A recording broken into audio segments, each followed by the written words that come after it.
नमस्कार आप सभी को। मैं हूं आपका मित्र मनीष वैष्णव। आज हम कुछ प्रश्नों के साथ यहाँ उपस्थित हुए हैं वापस कि बहुत सारे हमारे जो देखने वाले हैं हमारी वीडियोस वगैरह, वो पूछते हैं कि सवाल कि आप हमको कुछ जो हमको समझ में नहीं आता है उन चीज़ों को बताइए।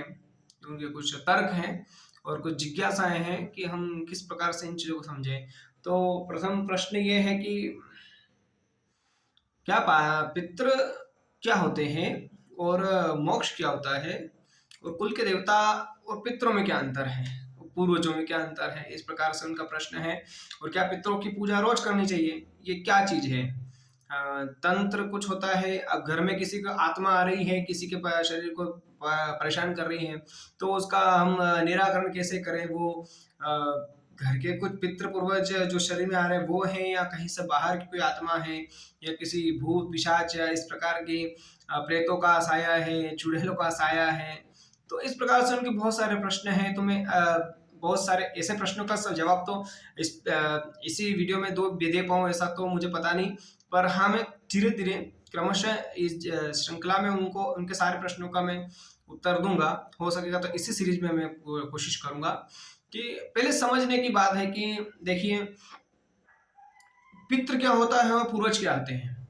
और इस युग में और इस जीवन में इस जीवन में जब हम आत्मा यहाँ से छोड़कर जाती है तो कहाँ जाती है, कैसे जाती है, इस चीज को मैं पूरे के कुछ वीडियो में बता रखा है। फिर भी आज हल्का हल्का मैं आपको समझाने की कोशिश करता हूँ। इस चीज को हम बारीकी से उसकी तह तक से नहीं जानेंगे तो हम नहीं समझ पाएंगे कि ये क्या चीज है। हम ऐसे ही जो हमारा प्रश्न है भ्रांतियों में गूंज रहे हैं, या कुछ विशेष इसमें जानने लायक भी कुछ चीज है। तो सबसे पहले एक बात देखिए कि कामनाओं के अनुसार व्यक्ति की अगले जन्म की जो है वो परिकल्पना होती है कि उसको कौन सा जीवन मिलेगा। यहाँ पर व्यक्ति के कर्म कैसे थे, उसकी इच्छाएं क्या थी, उसके मन में कामनाएं क्या क्या थी कि मैं ये चीज मेरे को करना है, और वो फुलफिल नहीं हुई, है ना। तो गरुड़ पुराण तो ऐसा मानता है कि यहाँ से निकलता है तो 10-12 दिन 15 दिन तक जीवात्मा यहीं घर पर रहता है। उसके बाद में उसकी 1 वर्ष तक यात्रा चालू हो जाती है, पर ऐसा कई बार देखने को नहीं मिलता है। और मिलता भी है तो 1 साल भर बाद उसकी परिवार में उसके जो उसके परिवार के लोगों को कुछ बताना है वो चालू हो जाता है। तो देखिए, यहाँ से हम जब यहाँ से यात्रा आरंभ करती है आत्मा, किसी का शरीर का अंत हुआ और जैसे ही वो आत्मा अपनी यात्रा चालू करती है, तो डिपेंड करता है कि उसके पुण्य कर्म कैसे थे, उसकी आयु वास्तविकता में कितनी थी। कई बार ऐसा होता है कि विधाता ने यदि हमारी कुछ आयु लिखी हुई है, विधाता ने हमारी कुछ आयु लिखी है, तो उस आयु के अलावा भी कई बार ऐसी शक्तियां होती है जो बीच में ही उस व्यक्ति को तोड़ देती है। ऐसा भी होता है। तो कई बार उसको बोलते हैं अधोगति की मृत्यु। जब अधोगति में किसी की मृत्यु होती है तो वो आत्मा, जैसे इस चीज को आप समझिए, में जो हमने मेरे गुरुदेव ने मुझे सिखाया और हमने सीखा है उसके अनुसार मैं आपको बता रहा हूँ। कि जैसे कि मान लो मैं हूं, मुझे मेरा अगला जन्म यदि होना है विधाता की किताब के अनुसार, तो मेरा अगला जन्म रामलाल श्यामलाल कोई व्यक्ति है, उसके पौत्र के रूप में, पोते के रूप में होना है। तो अभी यदि मेरी मृत्यु हो जाती है तो चूंकि रामलाल की शादी अभी हुई, उसका पुत्र भी छोटा है, अब वो बड़ा होगा, उसकी शादी होगी, और फिर उसको उसके पुत्र होगा, और उसके पुत्र के गर्भ से मैं उसके पुत्र की पुत्र वधु के गर्भ से मैं जन्म होगा मेरा, जब ऐसा नियम है। तो आप समझिए कि अब अगर मेरा देहांत अभी हो जाए, मेरा ये वाला शरीर अगर छूट जाए, तो मैं श्यामलाल जो कि अभी उसका पुत्र बालक है, उसका प्रपौत्र बड़ा होगा और उसकी शादी होगी, और उसके बाद में उसका जो बच्चा होगा उसके रूप में अगर मेरा जन्म है, तो इतने समय में क्या करूंगा, उसके लिए मुझे सूक्ष्म जगत में रहना पड़ेगा। देखिए, ये एक देह है, ये देह जो है उसको बोलते हैं स्थूल देह, स्थूल शरीर जो दिखता है। इसके अंदर रहता है दूसरी लेयर रहती है सूक्ष्म शरीर की। सूक्ष्म शरीर जो एहसास कराता है कि ये मेरा हाथ है, ये मेरा मुंह है, मुझे भूख लग रही है, मुझे प्यास लग रही है, तो ऐसा होता है। ठीक है। उसके बाद में तीसरा कारण शरीर रहता है, तीसरा जो शरीर रहता है उस वो होता है कारण शरीर, कारण शरीर में रहती है आत्मा। तो वहां तक पहुंचने के लिए उसके पहले तो सूक्ष्म शरीर की स्थिति यहाँ से उसके साथ जाती है। मतलब क्या, जब हम किसी देहात्मा किसी की मृत्यु हो जाती है तो ये शरीर तो नष्ट हो जाता है, पर इस शरीर के साथ में आत्मा के साथ में सूक्ष्म शरीर चला जाता है। बात आई यहाँ तक, क्लियर हुआ? सूक्ष्म शरीर साथ में जाता है आत्मा के। तो सूक्ष्म शरीर में जाने के बाद में उसको ये एहसास रहता है कि मुझे भूख लग रही है, मुझे प्यास लग रही है, मेरी इच्छाएं हैं, मेरी कामनाएं हैं। वो कामनाओं वाला शरीर जो मन में चिंता विचार धारण किए जाता है उसको बोलते हैं सूक्ष्म शरीर। और सूक्ष्म शरीर के लिए सूक्ष्म जगत की व्यवस्था है। सूक्ष्म जगत की व्यवस्था क्या है? आगे तक नहीं गया व्यक्ति, परंतु धरती के इर्द गिर्द ही आत्मा के रूप में प्रेत योनि में या पिशाच योनि में या किसी जो एक शरीर मिलता है उसको यातना शरीर, और यातना शरीर में वो रहता है। तो अलग अलग कर्मों के अनुसार अन्य अलग हो सकता है। यदि उसको धरती के देव की श्रेणी में रहता है तो वो भैरव, जो कि एक आत्मा की कैटेगरी है या सूक्ष्म शरीर के कैटेगरी है, जिसमें भैरव होते हैं, सती होती है, परी होती है, जुझार बोलते हैं, सगस भी होते हैं, और भूत रहते हैं, प्रेत, पिशाच, वेताल, कुष्मांड और वीर, और फिर राक्षस, ब्रह्म राक्षस। इस प्रकार से उसकी कैटेगरी रहती है ना। प्रेतों पिशाचों की भी कैटेगरी है। तो ये हमारे कर्मों पे और हमारी इच्छाओं पर डिपेंड करता है, हमको परमात्मा की इच्छा पर डिपेंड करता है कि हमको कौन सा शरीर मिलेगा। ठीक है, पर वो जो भी व्यक्ति जो पिशाच योनि में है, प्रेत योनि में है, या देव योनि, जो धरती के देव योनि में है, वो उसके कुल के लिए तो देव ही कहलाएगा या पितृ कहलाएगा। पितृ का साधारण अर्थ होता है पिता। आपको यहां तक मेरी बात समझ में आ रही होगी, थोड़ा विस्तृत में समझा रहा हूं। पिता का मतलब होता है पितृ, माता का अर्थ है मातृ। तो वो जो हमारे कुल में गुजरे हुए जो शरीर छोड़कर गए वो आत्माएं जो हमारे इस देह से संबंधित थे, उन रिश्तेदार थे, इसी कुल के थे, स्वगोत्र थे, उनको बोलते हैं पितृ। भले छोटा बड़ा कोई भी हो, काका बाबा जो भी आपका गया हो, है ना, ताऊ जी वगैरह, और बालक भी अगर गया है तो वो पितृ योनि में आ जाएगा। तो इस प्रकार से पितृ वगैरह इसको बोलते हैं पितृ। परंतु उनको पितृ होने के पहले उनको एक प्रेत शरीर दिया जाता है। और जब हम उज्जैन या किसी तीर्थ में, गया जी में, या किसी बड़े तीर्थ क्षेत्र में, अभिमुक्त काशी में जाकर पिंड वगैरह करवाते हैं, तो पिंड से उनको एक शरीर मिलता है उस प्रेत योनि को, जिससे वो खाना पीना कर सकता है। और वहां पर वो पितरों के जो आपके कुल के और देवता हैं, पितृ पूर्वज कहीं लोक में हैं, उनके साथ में वो मिल जाता है। अन्यथा वो खा पी नहीं सकता, उसके पास शरीर नहीं होता, केवल आत्माएं रहती हैं। वो सूक्ष्म शरीर पूर्ण रूप से नहीं होता।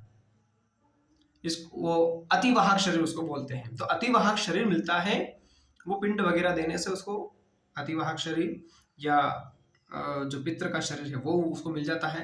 वो पितरों में वो शामिल हो सकता है बोल रहा हूँ मैं, क्योंकि वहां पर और ऐसा भी रहता है कि परमात्मा उसको डायरेक्ट इंट्यूशन भी देते हैं कि चल ऊपर आ जा और अपना न्याय करवा ले 1 2 3, या तेरे पास चॉइस है कि अपने पितरों के साथ में खड़ा रह जा। और वहां पर ऐसा बोला जाता है, जो गुरुदेव द्वारा हमने जाना है, कि जब हम किसी मृत्यु होती है तो उसके कुल के देवता, मतलब कुल के जो पितृ हैं, वो एक तरफ खड़े रहते हैं, उसके मित्र वगैरह जो प्रेत पिशाच योनि में जो भूत प्रेत वगैरह वो अलग खड़े रहते हैं। और अगर ज्यादा अच्छे कार्य किए तो देवता वगैरह भी खड़े रहते हैं।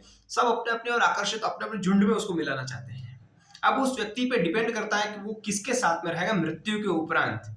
जब तक उसको दूसरा जन्म नहीं हो जाता, या उसका न्याय करने का जो समय है वो परमात्मा के वहां पर वो आयु पूरी नहीं हो जाती, तब तक उसको वहां रहना है। तो इसके लिए वो यहाँ से वहां तक खड़ा रहता है। तो चाहे तो वो पितरों के साथ में चला जाए, कुल के देवताओं के साथ में चला जाए, या फिर वो भूत प्रेत पिशाच वगैरह हैं जो हुड़दंग करके लोग थे वो मर गए, वो खड़े हैं, तो उनके साथ में वो उनका साथी बन जाए। या फिर वो देवताओं, अगर उसके अच्छे कर्म में देवता भी खड़े हैं तो देवताओं के लोग के लिए अपनी यात्रा चालू कर दे, ऐसा होता है। यहाँ तक आया समझ में? अब देखिए, इस संसार में जो है ना गैलेक्सी, इस गैलेक्सी में इतने ग्रह हैं, उन ग्रहों में एक सूर्य है, उस ग्रह सूर्य के इर्द गिर्द बहुत सारे ग्रह हैं, नक्षत्र निहारिकाएं हैं, उसमें ये पृथ्वी नामक छोटा सा ग्रह है।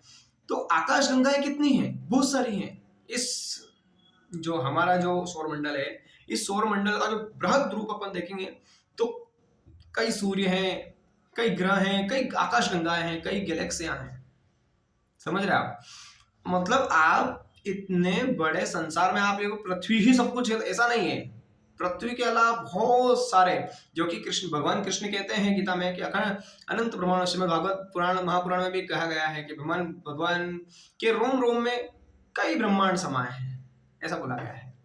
तो इस स्पेस में, इस अंतरिक्ष में अनंत ग्रह हैं, उनमें एक सूक्ष्म शरीर की व्यवस्था है हमारे इस प्लेनेट के अनुसार। तो इसके अलावा भी ऐसा बोला जाता है कि इसके ऊपर बहुत सारे 7 लोक हैं। जो हमारे आकाशगंगा है ना, इसके ऊपर और कुछ भी लोक हैं, उनको बोलते हैं ये भूलोक। तो ये हो गया भूलोक, भुवलोक, स्वरलोक, महलोक, जनोलोक, तपोलोक, सत्यलोक, है ना। सत्यलोक से ही स्वर्ग और उसके ऊपर ब्रह्मलोक चालू होता है, और ब्रह्मलोक की जो श्रृंखला है वो वैकुंठ जगत तक जाती है। तो वैकुंठ जगत में जब जाता है ना व्यक्ति, उसके ऊपर ऐसा बताया जाता है कि सत्यलोक के ऊपर, मतलब ब्रह्मलोक है, सत्यलोक को ब्रह्मलोक कहा जाता है, और सत्यलोक से समांतर ही स्वर्गलोक है, पर स्वर्गलोक सत्यलोक से थोड़ा नीचे है। स्वर्गलोक से ऊपर सत्यलोक यानी ब्रह्मा जी का लोक ब्रह्मलोक है, जो वहां पर बहुत विद्वान और ज्ञानी लोग और ब्रह्मनिष्ठ पुरुष जाते हैं, तप करते हैं, तपस्वी लोग जाते हैं। उसके ऊपर बताया गया है कि उसके ऊपर है महाकाल लोक, या वैकुंठ जगत की सीमा चालू हो जाती है। उसके ऊपर है शिव जी का लोक, दिव्य कैलाश। उसके ऊपर है दिव्य साकेत भगवान राम का।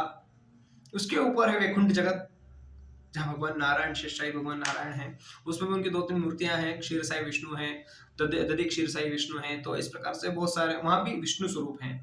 तो वो है वैकुंठ।